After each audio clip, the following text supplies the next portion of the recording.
Bienvenue, mesdames et messieurs, à une autre émission de Dira Laval vous informe. Cette semaine, nous allons discuter de l'intimidation, qui est un sujet qui est quand même très en vue, qu'on parle beaucoup de ce temps-ci, surtout avec le gouvernement du Québec, parce qu'il y a beaucoup de promotion qui se fait à ce niveau-là. Alors, je pense que c'est important qu'on en parle pour vous expliquer exactement ce qu'est l'intimidation. Alors, nous allons commencer par, je vais vous présenter mon invité qui est M. Gilles Labrec. Bonjour M. Labrec. Alors, on va commencer par écouter des petites vidéos, des petites capsules. Subir, s'affirmer et intervenir, qui vont vraiment vous expliquer ce qu'est l'intimidation. Et puis, on vous revient par la suite.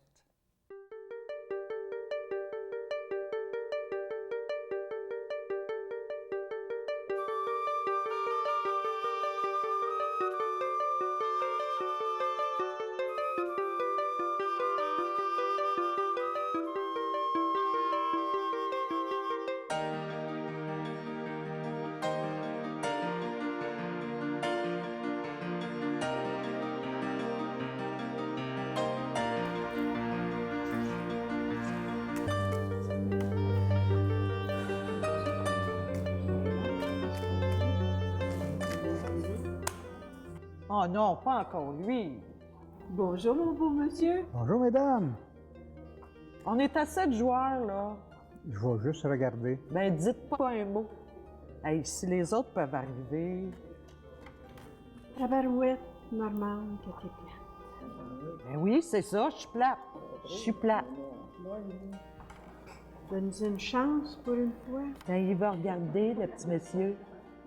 Hey, ils vont-ils arriver? Vos amis, ils sont pas là? Non, mais ils vont arriver, là. Ça fait-tu longtemps que vous êtes ici? Ben, assez longtemps pour reconnaître ton air désagréable. Moi, je voulais juste jaser. Je voulais m'informer des activités nouvelles dans la place. Justement, je Hey, voulais... ils vont-tu arriver? C'est beau, j'ai compris.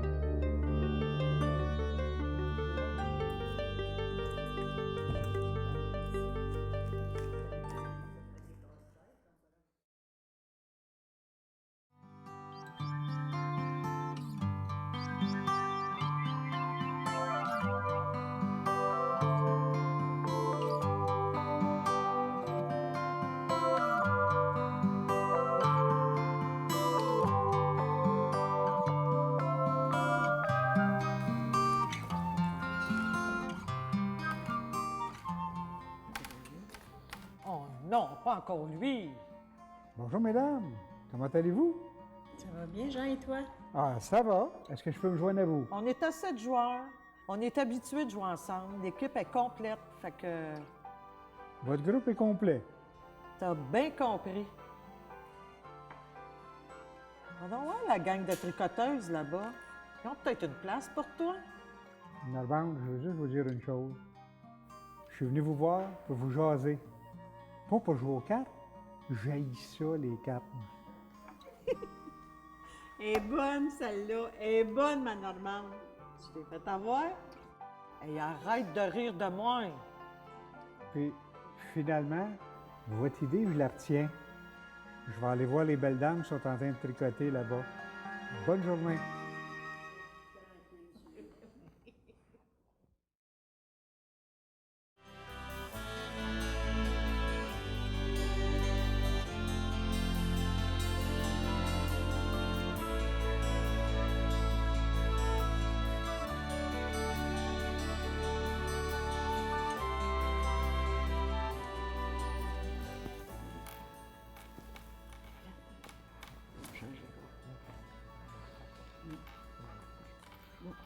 Oh non, pas encore lui. Bonjour, mesdames. Comment allez-vous? Bonjour, Jean. Comment vas-tu? Ça va. Est-ce que je peux me joindre à votre table? On est assez de joueurs. On est habitués de jouer ensemble. Fait que, comprends-tu le message? Je comprends pas, là. Ben, c'est facile à comprendre. Je le veux pas. Puis notre table est complète. Non, non, Jean, reste ici. Écoute, Normande, j'apprécie beaucoup notre amitié et nos parties de cartes ensemble. Mais ce que je viens de voir là, ça me choque. Puis je trouve que ça fait plusieurs fois que ça arrive. J'ai comme l'impression que c'est de l'intimidation, puis je suis très mal à l'aise avec ça. Fait que si ça continue comme ça, nos parties de cartes, là, ça va être fini. Ah ouais? De l'intimidation. Ben voyons donc, oui. L'intimidation se manifeste par des paroles et des gestes qui blessent. Les témoins peuvent faire la différence. Exprimez-vous. Les personnes qui intimident utilisent du pouvoir pour avoir le contrôle sur les autres. L'intimidation, c'est un comportement appris et les comportements appris peuvent être changés. L'intimidation existe partout. L'intimidation, ça fait mal. Pour y mettre fin, il faut briser le silence. Parlez-en.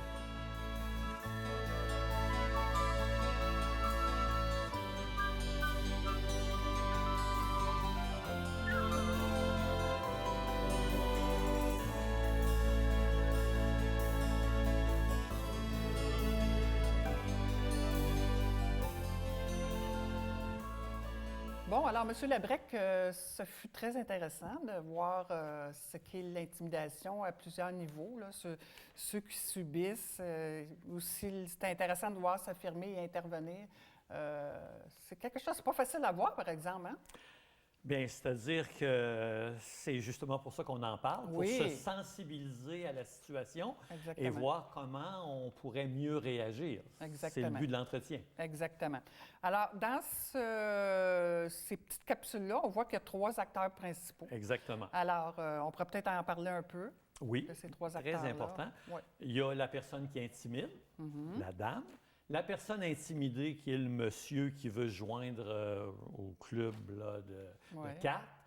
Et il y a un personnage très, très important, puis on va en reparler à travers notre conversation, c'est le témoin. C'est la personne qui regarde ça se dérouler au début, qui est plutôt passive, qui ne Ouais. fait rien, mais qui intervient au 3e scénario. Donc, le rôle du témoin dans l'intimidation, du ou des témoins dans l'intimidation, est un rôle très, très important et on va essayer de le faire ressortir un peu plus tard. OK. Alors, l'intimidée, naturellement, c'est la personne, la dame qu'on voit là, avec les cheveux blancs. Elle, c'est celle qui est intimidée. Non, je Non, parle c'est le français, c'est le contraire. monsieur. Le monsieur qui veut, Ah, qui OK. demande la permission de se joindre au groupe, Ah. c'est la personne intimidée. Puis l'intimidateur, C'est la dame là, qui est un petit peu arrogante, avec un ton assez cavalier pour lui dire d'aller se faire ah oui, voir c'est vrai, ailleurs, vous avez là. raison. Oui, OK. Oui, parce que le monsieur, lui, essaie de se joindre. Oui. Puis, OK, parfait. Là, c'est moi qui ai fait l'erreur. là, parce Bon, que- écoutez, c'est pas... Puis le témoin, bien, c'est c'est la dame la pauvre qui- madame, qui, c'est ça. qui est au milieu de tout ça Oui. et qui observe là, au scénario 1 ou 2, mais qui intervient avec pertinence au scénario 3. OK, parfait. Alors, j'aimerais ça qu'on passe peut-être à un tableau qui décrit vraiment les caractéristiques Je pense qu'on va le mettre à l'écran aussi pour que les gens puissent regarder ça. Alors, on pourrait peut-être parler un peu. Ce tableau-là, il s'appelle « Caractéristiques de l'intimidation ». Oui. Et puis, c'est un tableau qui a été fait par le ministère de la Famille, justement, le gouvernement du Québec.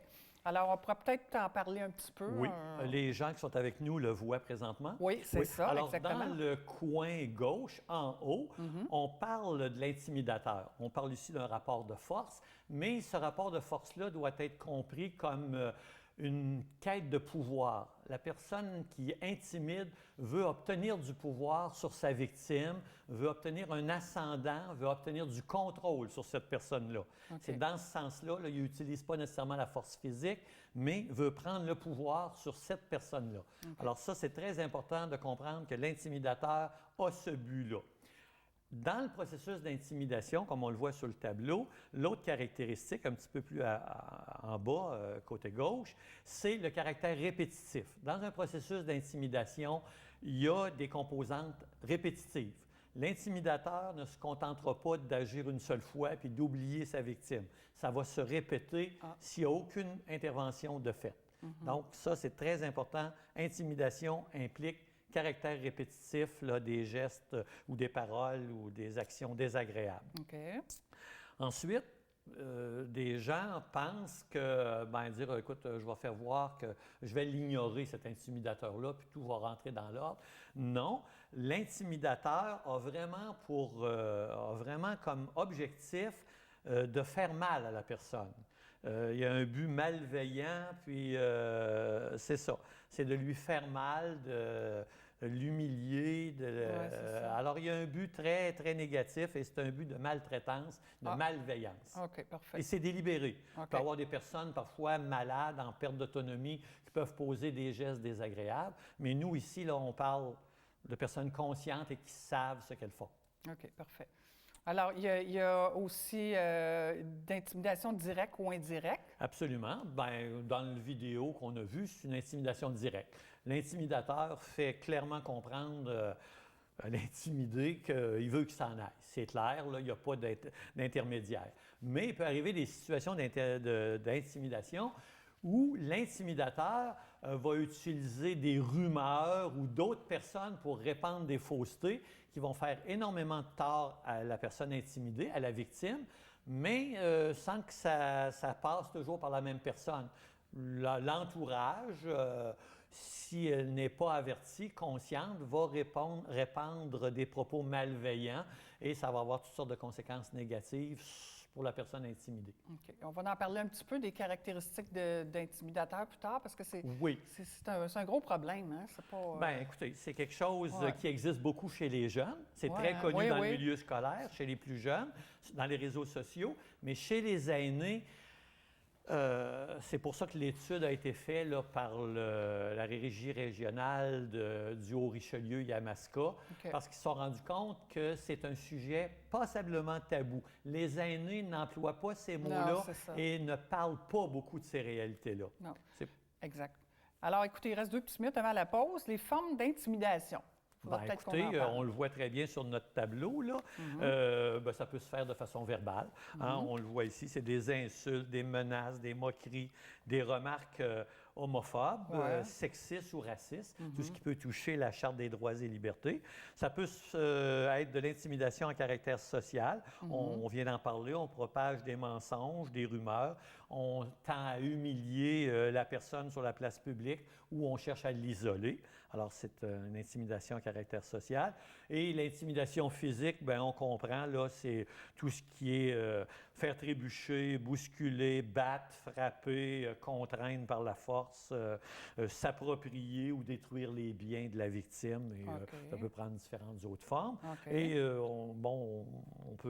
a tout le caractère là, qui touche la cyberintimidation, qui utilise les réseaux sociaux pour atteindre la victime.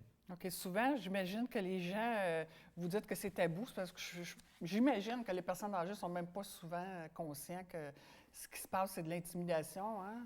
C'est pas évident. La petite expérience que j'ai à travers les présentations qu'on a faites, les gens disent, j'emploie pas ces mots-là. Ils ne parleront pas d'intimidation. Certaines vont parler que la personne leur fait mal, mais que c'est peut-être une personne jalouse. Ou dire, écoute, nous autres, on a appris, on ne s'occupe pas de l'intimidateur, là, on baisse la tête puis on s'en va, les choses vont se régler d'elles-mêmes. Parfait. Je ne pense pas que les choses se passent comme ça, tout à fait. Alors, on va aller à la pause et on sera de retour. Certainement. Merci.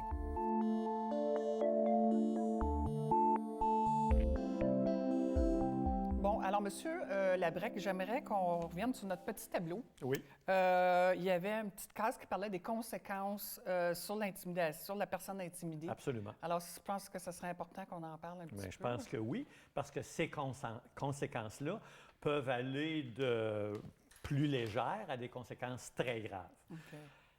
Puis, c'est ça, on va en parler un petit peu. Donc, nommons-en quelques-unes de ces conséquences-là. Peut-être que certaines personnes se disent, oui, mais c'est pas si grave que ça, là, il s'est fait un peu bousculer, puis ça va rentrer dans l'ordre. On le dit, hein, l'intimidation, ça a un caractère répétitif et dépendamment de l'état psychologique de la victime, ça peut aller à des choses très graves. On va les regarder un petit peu ensemble, là. Je vais vous en nommer quelques-uns. D'abord, la personne peut vivre beaucoup d'anxiété, du stress, peut-être, si c'est répétitif, ça peut l'amener à éprouver une certaine bon, on parle de crise de panique, à refuser de vouloir aller vers certains lieux où l'intimidation s'est produite. Donc, c'est très désagréable. Elle peut vivre beaucoup d'insécurité. Peut-être hésiter à sortir de son appartement ou de l'endroit où elle vit, toujours par crainte de revivre ces événements-là. Elle peut, en conséquence, vouloir se replier sur elle-même, s'isoler, rester chez elle, avoir une perte de confiance en soi, c'est très important. Son estime de soi, parce que souvent, la victime va penser « Mais qu'est-ce que j'ai fait? C'est de ma faute, ça, là? » Non, c'est jamais la faute de la... Ben, écoutez, en tout cas, normalement, là, c'est pas la personne est plutôt effacée, donc c'est pas sa faute. C'est plutôt l'agresseur qui doit prendre conscience là, de ce qu'il fait. Et, bon, on a parlé de la baisse d'estime de soi, mais en plus de l'isolement, dans les cas les plus graves, la personne peut être amenée, ou surtout si elle était vulnérable au départ, à être engagée dans un processus de dépression, dépressif. Et qui dit dépression, là, écoutez, les conséquences, encore une fois, les plus graves, là, bon, ça n'arrive pas nécessairement tout le temps, mais peut développer des pensées suicidaires. Et sans aller aussi loin que ça, la personne qui était bien dans un endroit, dans un milieu de vie, peut vouloir partir. On sait que pour un aîné, choisir de déménager, d'être relocalisé, c'est un processus très lourd avec des conséquences. Donc, vouloir quitter son milieu de vie, c'est pas banal non plus. Donc, surtout pour une personne là, d'un âge un petit peu plus avancé. Donc, on voit là que ça a des conséquences plus ou moins graves, mais personne ne voudrait vivre ça. Et souvent, la personne est prise avec ça, avec ces conséquences-là, et se retrouve seule. Et bon, j'avais oublié de mentionner que ça peut avoir des conséquences physiologiques au niveau de l'appétit, de la capacité à respirer. Le stress peut avoir des impacts sur la capacité pulmonaire, et puis ben, ça peut aller jusqu'à la perte de poids. Donc, c'est pas banal. Ça peut... Moi, j'aimerais ça vous donner un cas que j'ai vécu. Je pense que ça va rentrer dans cette catégorie-là. C'est des personnes âgées qui restent plusieurs étages. Puis il y a une dame qui a un quadriporteur. Elle doit sortir de son appartement et tout ça. Puis dans le coin droit, il y a une chaise avec 2 tables. Oui. Puis il y a une fenêtre dans le fond, puis il y a une dame avec une rampe que souvent elle aime aller s'accoter là. Écoutez, c'était tellement rendu un drame parce que la dame, à toutes les fois qu'elle passait, elle tassait la chaise parce qu'elle ne pouvait pas reculer pour entrer dans l'ascenseur. Puis là, l'autre madame, elle était choquée parce qu'elle aimait ça aller s'accoter sur le bas. Là, quand je suis arrivée là, je pense qu'elle était toute en dépression nerveuse. Puis là, s'il y en a une qui avait le malheur de bouger quelque chose, là, c'était l'enfer. Puis là, tout le monde s'intimidait, allait cogner dans les portes, faisait ci, faisait ça. Mais c'est juste pour dire comment une situation comme ça là, peut devenir grave. Puis là, c'était rendu, tout l'étage était mêlé là-dessus. Là, absolument, Francine, et vous mettez un point sur quelque chose que je n'ai pas souligné et qu'on n'aura peut-être pas le temps. C'est que beaucoup de situations d'intimidation débutent avec une situation de conflit. C'est ça. Ça peut être un peu plus anodin au départ, mais quand ce n'est pas réglé, ce n'est pas discuté, ce n'est pas encadré par l'environnement, ça peut aller très, très loin. Exactement. Donc, souvent, ça débute avec un conflit mineur. C'est ça. Fait que là, j'ai essayé d'organiser ça pour que ça fonctionne. Depuis que j'ai fait quelque chose là, pour les aider, ça a l'air à fonctionner. On va espérer, parce que là, je trouvais que tout le monde faisait pitié, tout le monde pleurait. Oui. Pour une espèce de table, là, ça n'avait pas de bon sens. Absolument. Mais des fois, c'est toujours ça peut être des situations comme ça. Qui dégénèrent. Exactement. Et qui ne sont pas prises en main, qui ne sont pas adressées, dont on n'a pas parlé, et ça va nous amener à ce qu'on va discuter un petit peu plus loin. Exactement. Alors là, on a parlé des conséquences d'intimidation sur la personne intimidée. Oui. Et là, on peut parler des conséquences pour l'intimidateur. Bien, l'intimidateur, là, on peut dire différentes choses. D'abord, on peut regarder un peu son profil, cet intimidateur-là. Beaucoup de personnes pensent que c'est une personne qui projette de l'assurance, puis qui prend le contrôle, puis qu'il a l'air bien au-dessus de ses affaires, alors que c'est tout le contraire. Souvent, cet intimidateur-là a une capacité très limitée à gérer les conflits interpersonnels. On vient juste d'en parler, là. Alors, si la personne n'a pas la capacité d'exprimer son besoin, puis de dire, bien, écoute, est-ce qu'on pourrait avoir un terrain d'entente, et que rien n'est dit, bien là, c'est là qu'il y a une escalade. Là. Après ça, là, si on tombe sur une personne qui a un besoin de dominer, puis dire, bien, écoute, là, regarde, j'étais là, puis c'est moi qui vais gérer ça, puis c'est ma place, puis tout ça. Donc, un besoin de dominer, là, on est déjà très mal parti. Ça va s'amplifier. Ensuite, si cet intimidateur-là, nous, dans notre jargon, on parle d'une faible empathie, c'est-à-dire une faible capacité à voir le mal ou le tort qu'il fait à une personne, parce qu'il n'y a pas de sang qui coule, là, bien, si la personne est totalement insensible à ce qui arrive à l'autre, va continuer à pousser, puis bousculer, puis indépendamment des conséquences là, qu'on a nommées antérieurement, et ça va se répéter. Il faut toujours garder en tête que ce n'est pas juste un événement isolé, il y a répétition, il y a domination qui s'installe, il y a prise de contrôle, on l'a dit, on se répète, ce qui va avoir comme conséquence les conséquences qu'on a dit. Mais il faut voir qu'à travers cette apparente assurance-là de l'intimidateur, c'est tout le contraire. C'est une personne qui a peu d'assurance, qui a peu confiance en elle et qui a une très faible estime de soi. Alors, souvent, ça peut être une personne qui va projeter sa propre colère sur les autres ou son stress. Est-ce que c'est des gens qui ont des maladies associées à des maladies mentales? C'est quoi ça? Bien, Ça fait écoutez, partie de dans quoi? le cas, quand on parle, là, c'est sûr que c'est une personne qui ne va pas Il y bien. a quelque chose, oui. Il y a un petit quelque chose. Mais ce n'est pas nécessairement une personne malade là, aux soins. C'est sûr que, Non. bon, avoir des cours de communication pour mieux Non, gérer mais ça les- peut être une maladie bipolaire, là, j'essaie de voir, ou ben, quelque chose. écoutez, je ne dis pas que ça ne peut pas exister, mais nous, dans les cas dont on parle, on veut parler, on l'avait dit, de personnes qui sont conscientes et qui OK. agissent de Ah, façon OK, je comprends. délibérée. Ah, OK, parfait. Parce que quand on parle d'une personne malade, bien, normalement, elle devrait être encadrée OK. par un milieu, par un environnement qui pourrait expliquer la situation. Mm-hmm. Mais là, on parle de gens qui sont autonomes, qui fonctionnent par elles-mêmes, sans référence à la maladie, et qui ont vraiment une intolérance, une incapacité d'accepter les différences d'autres personnes. Et là, j'ouvre un petit chapitre. Quand je parle d'intolérance aux différences, on parle de tout ce qui peut se rapporter à la différence culturelle, à l'habillement qui est relié à la culture. Ça peut être des problèmes reliés à l'orientation sexuelle. Ça peut être des problèmes reliés à la langue, à l'habillement. On sait qu'on vit dans une société de plus en plus multiculturelle, pluraliste. Alors, si la personne n'a aucune tolérance à toute différence et est très peu ouverte à ça, bien là, l'intolérance peut devenir un moyen pour exercer la discrimination, le harcèlement et les abus contre des personnes OK, différentes d'elles. parfait. Est-ce que c'est un crime, l'intimidation? Parce que des fois, ça peut aller loin. Absolument. Écoutez, je n'élaborerai pas énormément, mais les deux grandes prises qu'on a sur l'intimidation, c'est la Charte des droits et libertés pour gérer ce que j'ai dit, toutes les formes de discrimination, et le Code criminel canadien. Parfait. Dans les cas les plus graves, là, où il s'agit de violences physiques, de bris de matériel, de vol d'identité, d'abus à caractère sexuel sur des plus jeunes, parce qu'il n'y a rien qui dit que des aînés ne peuvent pas commettre ces gestes-là aussi, vol d'identité, on le dit, à travers pour se faire passer pour quelqu'un d'autre. Et bon, j'en ai oublié peut-être un peu, mais c'est beaucoup ce qui est relié au vol, vol d'identité et violence, crime. Ça, c'est géré par le Code criminel. OK. Et dans les cas les plus graves où les conséquences seraient majeures, la peine maximum qui peut être portée en vertu d'une accusation Du code, là? d'intimidation très grave, Oui. c'est 5 ans de prison. Ah, OK. Parfait. Mais évidemment, ça n'arrive pas. Ouais. là, Ben là, fréquemment. on commence à voir ça un peu partout, là, l'intimidation. Avant, c'était quelque chose qui n'était pas... Ouais. on ne parlait pas vraiment, mais là, on voit que le gouvernement veut vraiment mettre de l'emphase là-dessus parce Ben, que c'est grave. là, Parce quand que même. c'est quelque chose qu'on ne connaît pas très bien Oui, chez les c'est ça. aînés. C'est ça. C'est pas si documenté que ça.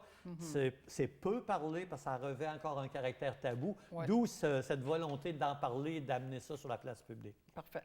Il nous reste un petit 3 minutes. On va aller avec le portrait de l'intimidé. Oui. Ça, c'est important aussi. Oui, il y a Ouais. deux grandes caractéristiques. La personne intimidée, là, presque par définition, c'est une personne qui est souvent effacée, qui est timide, qui n'a pas beaucoup la capacité de se défendre, de répliquer. Très vulnérable, j'imagine. Vulnérable, timide, un peu inquiète, puis comme on le dit, là, très vulnérable parce que pas capable de répliquer. Mais ça, c'est un profil. Il y a aussi une personne qui peut être très proactive, très capable de s'exprimer, très capable de s'impliquer, mais qui pourrait déranger l'intimidateur. Dans un processus démocratique, OK. une réunion de résidence ou quoi que ce soit, on ne veut pas vous entendre, Madame Demers. OK. On veut pas que vous preniez la parole. On OK. vous trouve dérangeante. Bien, on pourrait prendre des moyens pour vous intimider, pour vous faire comprendre que vous Ouais. n'êtes pas la bienvenue. Vous comprends. pourriez rester en retrait, puis nous, on se sentirait mieux. Parfait. Ça, je comprends. ça. Donc, c'est un processus de rejet, mais pas parce que la personne est vulnérable, parce qu'on ne veut pas la voir C'est là. ça. Elle est dérangeante. Exactement. Rôle des témoins. Quel est le rôle des témoins? Des Oh! témoins actifs et passifs. Oh, que ça, c'est une belle question et je pense que ça, c'est peut-être le clou de notre entretien. Dans les vidéos qu'on a vues, il y a une personne, un témoin. Parfois, il n'y a pas de témoin, parfois, il y a plusieurs témoins. Le rôle des témoins dans une situation d'intimidation, c'est capital. Si le témoin, bon, disons, regardons, comme vous avez dit, les rôles passifs ou actifs. C'est les deux façons. Les témoins peuvent être passifs ou actifs. Si les témoins sont passifs, donc ils ne font rien, ils regardent, ils se considèrent comme neutres. On était là, puis on regarde, on assiste à ça, impuissant. Si la situation se passe exactement comme ça, ces témoins-là, qui se pensent neutres, ont pris part pour l'agresseur. Parfait. Parce que l'agresseur, ne rencontrant pas d'objection, se dit, ben regarde, ces gens-là sont là, ne disent rien, j'ai libre cours pour agir. OK. Parfait. Excellent. Bien défini. Si les témoins sont actifs, Oui. mais d'une façon négative, qu'elle rit, qu'elle encourage l'agresseur, c'est très négatif parce que là, la victime ne subit pas juste un agresseur, mais une partie de sa société qui se ligue contre elle pour l'humilier, la ridiculiser, et c'est très blessant et c'est d'autant plus douloureux. OK. Par contre, si les témoins se manifestent, comme on a vu dans le troisième scénario, d'une façon positive, avec beaucoup d'énergie, interviennent rapidement, ils peuvent stopper complètement le processus d'intimidation en manifestant d'une façon énergique Parfait. qu'il ou qu'elle ne toléreront pas cette situation-là et qu'elle invite l'intimidateur à rectifier son comportement Parfait. et ça a un effet extrêmement bénéfique. Parfait. Alors, c'est déjà la fin de l'émission. Alors, je vous remercie infiniment. J'espère qu'on a aidé nos aînés à comprendre ce qu'est Ben, l'intimidation. on en a parlé un petit peu, on les a C'est ça. sensibilisés. Merci beaucoup, M. Merci, François. Merci.